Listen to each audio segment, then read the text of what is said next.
क्यों? साक्षी ने बोला था ना कि आपको पिस्ता बहुत पसंद है। ओहो, मैंने पिस्ता नहीं पास्ता बोला था, पास्ता। पास्ता? कहीं होता है पास्ता? अरे बेटी तू रहने दे, मैं बना दूंगी। अच्छा किया कि पाव भाजी बनाने का नहीं बोला, वरना किसी के पाव बना देती है। सुनीता को बुरा लगता है, लेकिन उसकी नादान हरकतें कम नहीं होती। ऐसे ही एक दिन, अरे तुमने ये क्या लगाया है?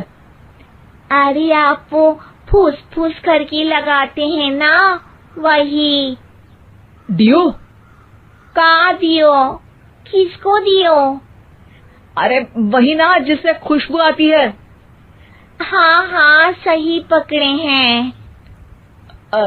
अच्छा लेकर तो आना। कौन सा डियो लगाया तुमने? अभी लेकर आते हैं जी। संदीप की बात मानकर सुनीता अंदर से खुशबू वाला फुसफुस लेकर आती है। ओएमजी! ओएमजी मतलब ओ माय गणेश ना। अरे ओएमजी छोड़ो, और ये खुशबू वाला फुसफुस की बात कर रही थी तुम? हाँ, इसी की। फिर से सही पकड़े हैं। अरे देवी, लेकिन आप सही नहीं पकड़े हैं, ये डियो नहीं है। डियो नहीं है तो क्या लियो है? अरे ये रूम फ्रेशनर है, जिसको कमरे में छिड़कते हैं, खुद पर नहीं।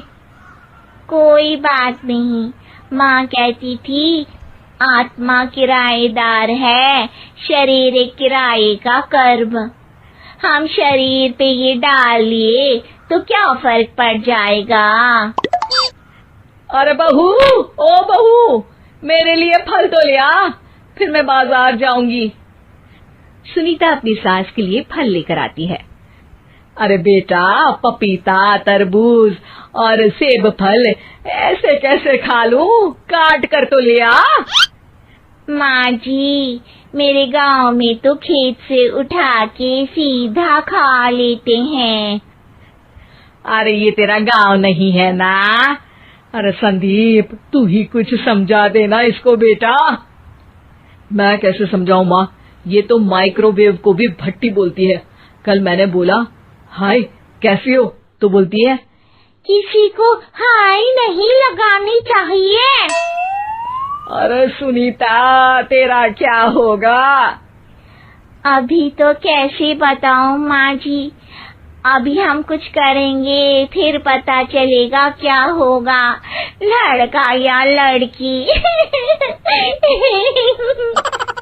हे भगवान, कहाँ से आ गई है? रामपुर से जी, आप ही तो लेकर आए थे मुझे। अरे मुझे माफ कर दो। पहले कोई गलती तो करिए जी, आपकी तो सारी गलती माफ कर देंगे हम। हाँ। अरे बहू, मेरी बात सुन।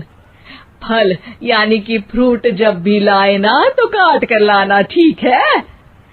जी ठीक है माँ जी, फल यानी फ्रूट यानी काट के लाऊंगी।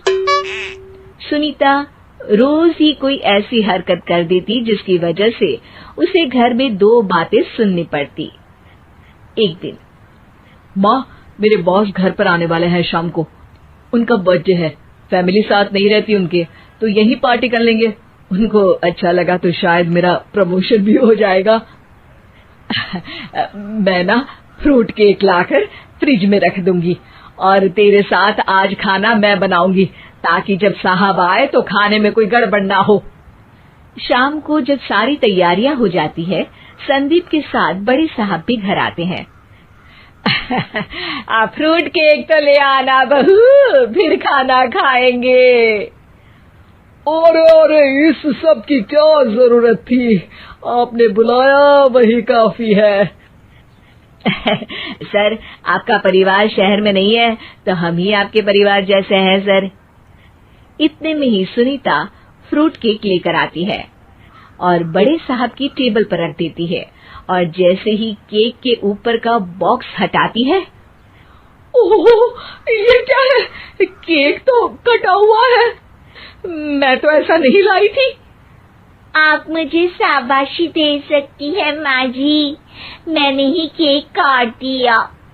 आपने कहा था ना, फल यानी फ्रूट यानी हमेशा काट के लाना, तो फ्रूट केक भी तो फ्रूट ही है ना, तो मैंने पहले ही काट लिया। हूँ ना मैं समझदार।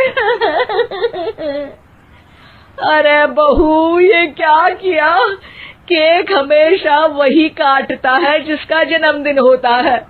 तुझे एक बात भी समझ नहीं आती, एक नंबर की बेवकूफ है।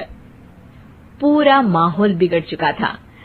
संदीप को लगने लगा था कि साहब उसे प्रमोशन तो दूर की बात है, कहीं डिमोशन ना दे दे। लेकिन साहब बीच में ही बोल पड़ते हैं।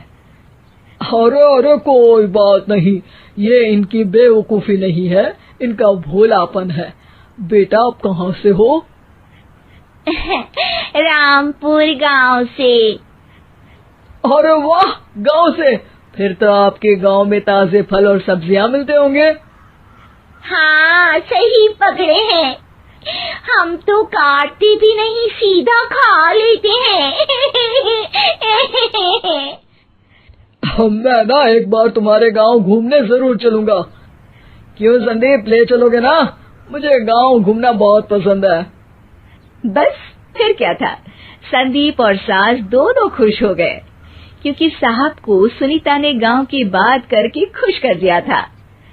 अब संदीप का प्रमोशन पक्का था। शिक्षा, कभी भी किसी भी गलती पर घबराना नहीं चाहिए।